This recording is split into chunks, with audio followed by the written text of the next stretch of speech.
under the Federal Deposit Insurance Corporation backstopping them or, insuring those. No. And also, even more egregious is that borrow that money. I'm not telling my audience I support that, because that's not what it does.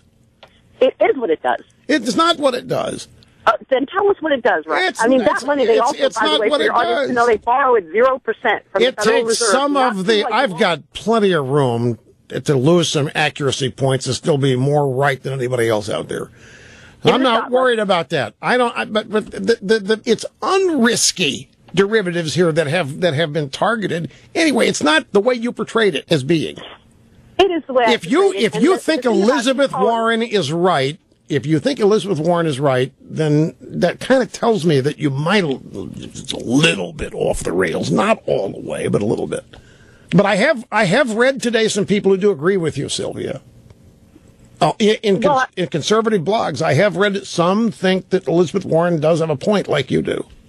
Well, it's true, Rush. It's appalling. I mean, and Rush? Yes, Sylvia. And the second part of it, it is the most egregious abuse. It is the abuse by billionaires on Wall Street. And then we get it from the millionaires who now, you call it a small adjustment to campaign finance. There used to be a limit of $32,000, and now that's been raised tenfold to $320,000 for an individual or $640,000 for a couple.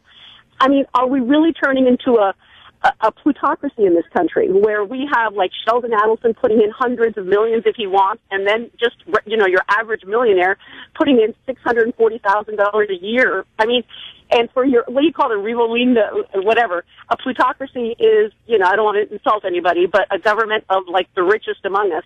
This is insane. These are the two issues that bother me the most in politics. It's just banks getting over on us and, the billionaires getting over on us, and then millionaires getting over on us. And you shouldn't just take this in stride. This is not a victory for the Republican Congress that their first, after this big victory, the budget they put forth, these are the two provisions that they support. It's so disappointing. No, it's not the two. It's this and everything else in it that they support. You think I support this crazy thing?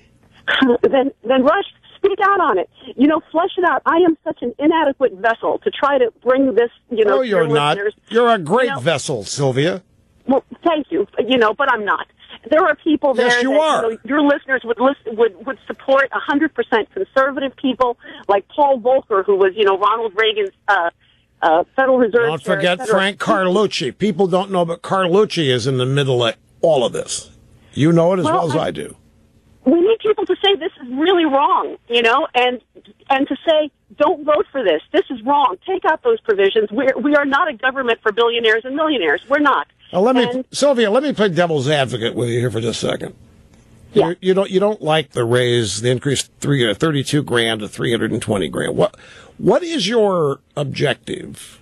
Honestly, I'm not. No. Hang on a minute. I'm not trying to stir anything up, and I'm not trying to trick you. I genuinely want to know, what is your objection to people who have wealth spending it in politics?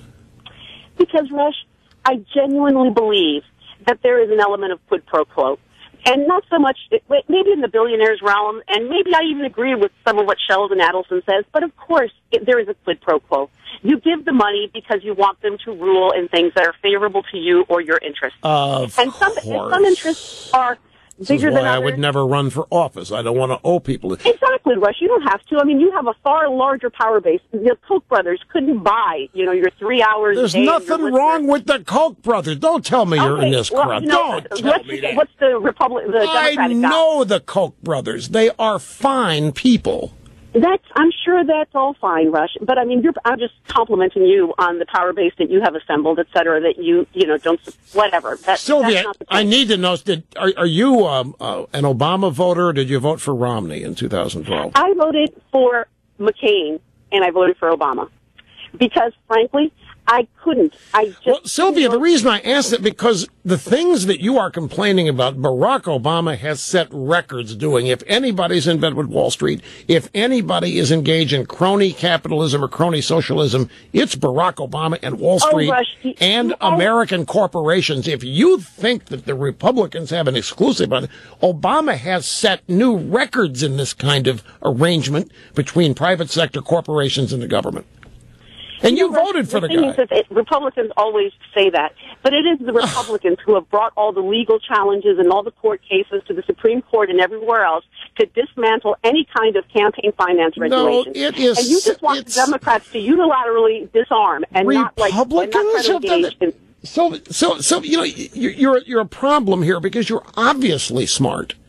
You are articulate. You're well-spoken, but you have been propagandized.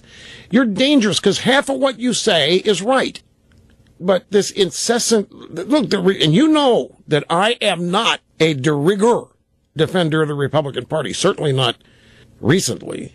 And that's not what I'm doing with you. But to lay all of this at the blame of the Republicans when the Republicans basically haven't tried to stop anything from happening in 6 years. For crying, I mean, the Democrats the unions are spending $500 million per presidential cycle. The unions. And where are they getting the money? How much free media do they get? This place, the system is polluted enough without trying to say it's all one way. But I'm glad you called. I appreciate it. I kind of like feisty callers like this.